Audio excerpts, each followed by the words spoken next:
लाभ और हानि, जिसको बोलते हैं प्रॉफिट और लॉस। तो ये क्या होता है, देखो जब हम कोई चीज खरीद के लाते हैं, अगर हम उसको किसी चीज को हम खरीद के लाए तो उसको बोलते हैं हम क्रय मूल्य, और उसको अगर हम बेच देंगे तो उसको बोलेंगे विक्रय मूल्य। ये मैं पहले आपको बता चुका हूँ, है ना। यानी हम कोई चीज सपोज करो 10 रुपया ही खरीदी और हमने 8 रुपया की बेच दी, तो हमें का लाभ हुआ या हानि हुई?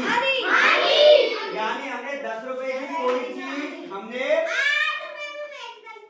खरीदी और बेची हमने कितने में? 8 रुपए में।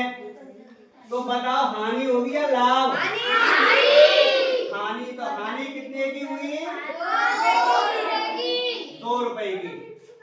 कितने की हानि हुई? 2 रुपए की। अब आगे क्या करेंगे, देखो अब हमें कुछ फॉर्मूला लिखूंगा, वो हमें याद करने। जैसे वस्तु का खरीद मूल्य, इसको हम बोलते हैं क्रय मूल्य।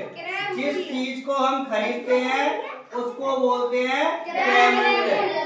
और किसी वस्तु को जब हम बेचते हैं, वस्तु का बेचने वाला मूल्य, वस्तु का बेचने का मूल्य, तो इसको क्या बोलेंगे बेटा? विक्रय मूल्य। क्या बोलेंगे? विक्रय मूल्य। तो देखो इसी से हमारा फॉर्मूला निकल के आता है। तो फॉर्मूला क्या होगा, अगर हमें पता चलता है कि लाभ हो रहा है तो लाभ का क्या फॉर्मूला होता है, यानी जो चीज हम बेचते हैं उसका पहले आएगा मूल्य, विक्रय मूल्य, माइनस और जो हमने खरीदी थी उसका मूल्य। तो विक्रय मूल्य माइनस के क्रय मूल्य, इससे हमारा निकल आएगा लाभ। ऐसी बेटा हानि है। हानि का, तो हानि का क्या होगा, पहले लिखेंगे क्रय मूल्य यानी खरीदी हुई चीज, क्रय मूल्य का क्रय मूल्य, और माइनस के ये आ जाएगा अब विक्रय मूल्य। ठीक है, ये हमारे फॉर्मूला हैं लाभ और हानि के निकालने के। ऐसे ही चलो अब एक सवाल लेते हैं, चलो देखो पहला सवाल, एक पेन 15 रुपए का खरीदा और उसे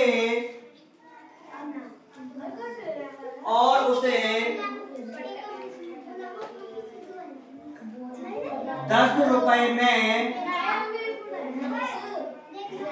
बेच दिया, तो बताओ हानि या लाभ? बताओ क्या होगा, हानि होगी या लाभ होगा? हानि होगी। तो हमारा फॉर्मूला देखो ये वाला हानि वाला फॉर्मूला है ना, तो हानि, तो हानि का फॉर्मूला है, तो क्या होता है क्रय मूल्य माइनस विक्रय मूल्य। तो ये आ गया विक्रय मूल्य। ठीक है, तो अब क्या करेंगे इसमें, तो अब हमारा क्रय मूल्य उसने दे रखा है, क्या क्या दे रखा है ये हमें लिखना है, दिया है। क्या क्या दे रखा है, क्रय मूल्य दे रखा है। क्रय मूल्य किसको बोलते हैं पता है, मैंने लिखा था पहले ही, क्रय मूल्य बोलते हैं खरीद मूल्य। तो हमने कितने में खरीदा था? 15 रुपए में, तो ये आ गया क्रय मूल्य। अब विक्रय मूल्य निकाल लो, विक्रय मूल्य। अब विक्रय मूल्य किसको बोलते हैं, बेचने वाली चीज को, है ना। बेचना, तो बेचा कितने में था हमने? 10 रुपए में। अब क्या करेंगे, अब लगाएंगे ये वाला फॉर्मूला जो हमने लिखा है, ये वाला, इसमें हम ये वाली वैल्यू रख देंगे। तो हमारा हानि वाला फॉर्मूला है वो वाला इसमें रख देंगे। तो देखो क्रय मूल्य कितना है? 15। तो इसकी जगह पे क्या रखेंगे? 15 माइनस, और हमारा विक्रय मूल्य कितना है?